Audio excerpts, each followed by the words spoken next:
হাসিনার যেই যেই কারণে যেই যেই যুক্তিতে সেই সংস্কারগুলো করতে নারাজ ছিল, সেই সেই যুক্তিতে আজকেও দেখতে পাচ্ছি বাংলাদেশের রাজনৈতিক দলগুলো সংস্কারে বাধা দিচ্ছে।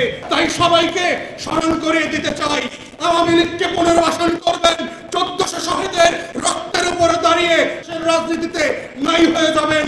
আমাদের প্রত্যেকটা শহীদ হচ্ছে এই আন্দোলনের সবচেয়ে বড় মাস্টার মাইন্ড। এই 1400 শহীদের বাইরে বাংলাদেশে 24-এর কোনো মাস্টার মাইন্ড নাই। আমরা সবাই হলাম 24-এর কর্মী। এর বাইরে হচ্ছে এখন দায় এবং দায়িত্বের কথা। আমরা 24-কে কিভাবে ধারণ করছি, দায়িত্ব পালন করছি, 1400 শহীদের রক্তের হিস্সা দিয়ে কিভাবে নতুন বাংলাদেশ গড়ছি, সেটাই হচ্ছে অবদান এবং ক্রেডিটের রাজনীতি। আমরা কি কোথায় মিছিল করেছিলাম, কি করেছিলাম, এই 71-এর মতো করে যেন কোনো চেতনা ব্যবসার ফাঁদে আমরা না পড়ি। তাই এবি পার্টি এবং নতুন বাংলাদেশের রাজনীতি আমরা যারা করবার চেষ্টা করছি, বাংলাদেশ গড়বার রাজনীতিতে আমাদের ভূমিকা কি হবে, আমরা যা আকাঙ্ক্ষা করেছিলাম বাংলাদেশটাকে গড়ে তুলব, যেই যেই বক্তব্যগুলো আমরা হাসিনার আমলে দিয়েছিলাম, বলেছিলাম হাসিনাকে নির্বাচন কমিশনটা এইভাবে গঠন করতে হবে, হাসিনাকে দুর্নীতি দমন কমিশনটা এইভাবে গঠন করতে হবে, হাসিনাকে বলেছিলাম তথ্য কমিশন, মানবাধিকার কমিশনে ব্যবসা বন্ধ করতে হবে, গণমাধ্যমকে গণতান্ত্রিক করতে হবে, পাবলিক সার্ভিস কমিশনের নামে ছাত্রলীগ আওয়ামী লীগের অ্যাপয়েন্টমেন্ট বন্ধ করতে হবে, প্রাতিষ্ঠানিক রূপ দিয়ে পেশাদারিত্বের ভিত্তিতে রাষ্ট্রের প্রতিষ্ঠানগুলোকে ঢেলে সাজানোর কথা বলেছি। সেই স্বপ্ন আকাঙ্ক্ষাকে, যেই দাবিগুলো যখন আজকে সময় এসেছিল, সুযোগ এসেছিল, সেগুলো আমাদের হাতে বাস্তবায়ন করবো।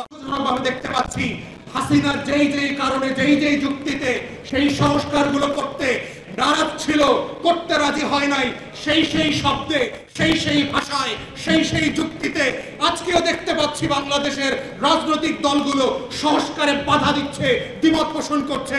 এটা 1400 শহীদের অভ্যুত্থানের পক্ষে শক্তি হওয়ার কোনো লক্ষণ না, এটা গাদ্দারির লক্ষণ। তাই সবাইকে স্মরণ করিয়ে দিতে চাই, গান করবেন 1400 শহীদের নামে বাংলাদেশে আওয়ামী লীগকে পুনর্বাসন করবেন, 1400 শহীদের রক্তের উপরে দাঁড়িয়ে গণঅভ্যুত্থানের কর্মসূচি পালন বাংলাদেশের রাজনীতিতে নাই হয়ে যাবেন।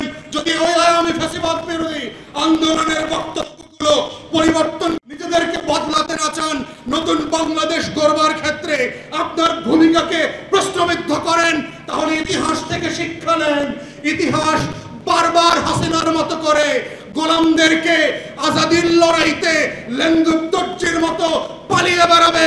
ইতিহাস আবার মির্জাফরদের মতো আপনাদের নাম খোদাই করে পাড়ায় মহল্লায় লাগিয়ে দেবে।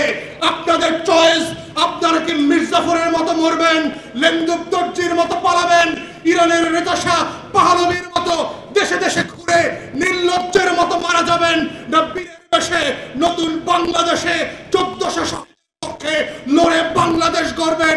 এটা আপনার চয়েস এবং এটাই বাংলাদেশের ভবিষ্যৎ। এটাই 5 কোটি তরুণে দেয়ালে দেয়ালে লিখে সেই বাংলাদেশের কথা বলে গেছে। এই বাংলাদেশের বাইরে নতুন কোন বাংলাদেশ হতে দেওয়া হবে না। এই বাংলাদেশ হচ্ছে দায়দারদের বাংলাদেশ। এই বাংলাদেশই হচ্ছে 24-এর আগামী দিনের বাংলাদেশ। সেই বাংলাদেশ গঠনে সবাইকে রাজপথে থাকবার আহ্বান জানিয়ে আমার বক্তব্য শেষ করছি।